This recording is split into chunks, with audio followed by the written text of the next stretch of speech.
It's 1756. Diplomats are furiously trying to defuse the brewing conflicts in Europe. Little do they know that their world is on the brink of Armageddon.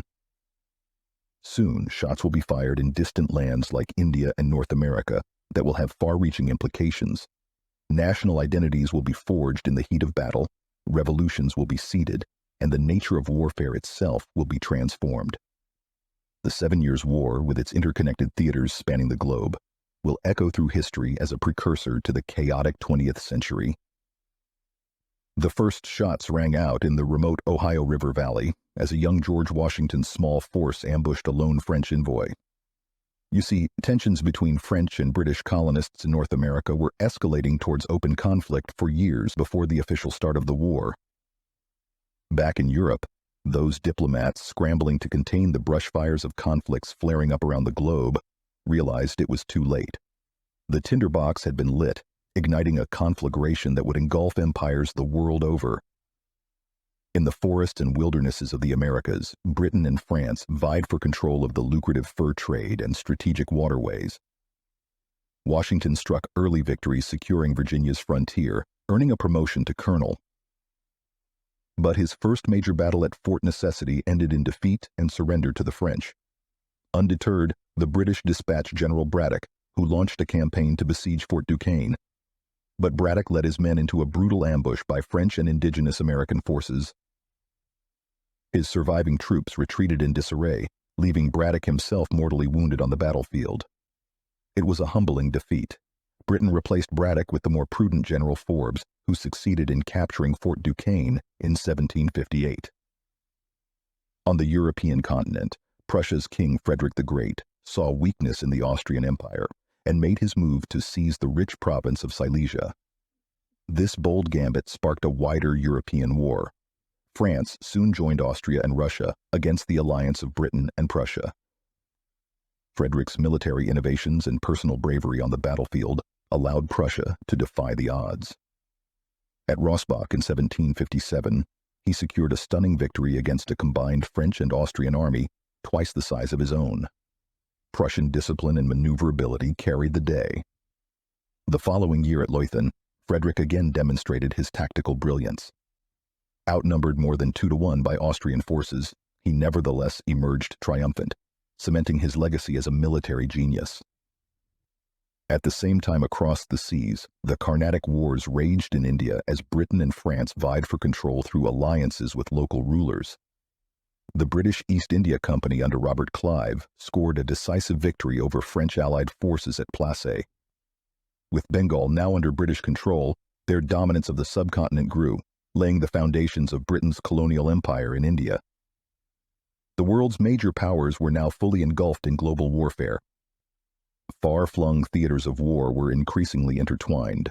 Victories in India, America, and Europe tipped the balance of power towards Britain and Prussia. But with years of bloody fighting still ahead, the final outcome remained uncertain. In North America, the British captured the Fort Louisbourg after a lengthy siege, gaining control of the St. Lawrence River Valley, but a counterattack on Fort William Henry ended in massacre as local allies of the French slaughtered British soldiers and civilians. Back in Europe, Prussia faced a new two-front war, with Russian forces invading from the east while France and Austria attacked from the west, a situation that sounds all too familiar with the hindsight of history. Now, Frederick won a Pyrrhic victory at Zorndorf, losing over a third of his army. Prussia hung on, but only desperately. The situation was precarious at best. Britain desperately poured funds and troops into supporting Prussia, seeing it as their key to defeating France on the new continent. Under the leadership of the Duke of Brunswick, Britain won the key Battle of Minden in 1759. After this, victories flowed in across theaters. General Wolfe ascended the cliffs of Abraham to triumph at Quebec. Clive routed the French at Masulipatam in India. Suddenly, Spain desperately entered the war in 1761, hoping to reverse British gains, but the already weakened behemoth could not turn the tide. Britain went on to capture Manila in the Philippines and Havana in the Caribbean. On the continent, Frederick managed to withstand the onslaught against Prussia, despite losing his brilliant Field Marshal Schwerin. But Prussia was exhausted, its population depleted by casualties. With all sides war-weary, Peace negotiations began in 1762. Formal ends to the chaos came with the Treaty of Paris and the Treaty of Hubertusburg in 1763. Britain emerged victorious, gaining vast new territories in North America, the Caribbean, and West Asia. Prussia retained Silesia, solidifying itself as a continental power. The first truly global conflict redrew maps around the world, but it also planted the seeds for future turmoil. On the European continent, Prussia's tactics and efficiency became a model for modern armies. Mandatory service turned peasants into disciplined soldiers. Weapons technology and training underwent transformation under Prussian influence.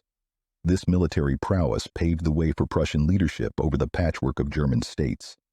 Unification into a consolidated nation would reshape the balance of power once more a mere century later. The war sparked a trading revolution as well. Textiles, shipping, banking, and insurance boomed to service far-flung imperial interests. Rising merchant powers displaced traditional Portuguese and Dutch dominance, concentrating unprecedented wealth. But the spoils of global commerce were not shared equally at home. Stark disparities of privilege fueled philosophers and radical voices like Jean-Jacques Rousseau. With revolutionary sentiment in the air, status quos could not hold indefinitely. The orderly Europe that emerged after the Peace of Paris would undergo dramatic upheavals in only a few short decades, with global revolutions against the ruling powers. The war concluded with a dramatically altered balance of power. Britain emerged as the world's foremost imperial ruler, while Prussia was now an established European force. But the global conflict planted seeds that went beyond redrawn maps. In the American colonies, cries of "no taxation without representation" foreshadowed rebellion. The Stamp Act imposed duties on everything made of paper, funding Britain's ballooning war debts. American anger grew at this infringement of rights, but few could have predicted an open revolution. The experience of Washington and others laid foundations for the Continental Army. Just 14 years after the war ended, the Declaration of Independence would be signed. For Britain, victory opened vast new frontiers of empire. Forts and settlements sprang up along waterways in their new lands. Economic control of West Asia grew more entrenched under the East India Company. And in France, total defeat highlighted weaknesses in Bourbon rule. Calls for reform crescendoed into the French Revolution, bringing both hope and turmoil. The monarchy itself would not survive the cry for liberté. The global scale and interconnectedness also radically transformed global economic thinking. Adam Smith's The Wealth of Nations explored new possibilities of trade unfettered by mercantilism. Smith's work expanded on global economic realities, shaped by the intense imperial competition between European powers. Questions on the morality of colonization found new urgency. David Hume, a contemporary of Smith, also had his economic thinking shaped by the war. He was deeply skeptical of the mercantilist policies that led to the war and advocated for free trade and economic liberalization. In all corners of the globe, the chaos accelerated economic, political, and social forces that could not long be contained. Few events echo through history like the 7 Years' War in catalyzing global connections. It was the first armed conflict to span every settled continent, lighting a fuse that led to revolutions, new empires, and echoes of further global wars. The profits and costs of such far-reaching conflict were both laid bare, as deaths mounted into the hundreds of thousands while wealth flowed into imperial coffers. With its global scale came global perspectives, questioning old assumptions, philosophies, and identities. Now, in an age of nuclear weapons and even greater global integration, the war's legacy seems especially poignant. While technology and economies have progressed, all-consuming conflict retains its potential to unleash humanity's darkest impulses and most destructive powers. Potential seen in full force in this conflict, right over here.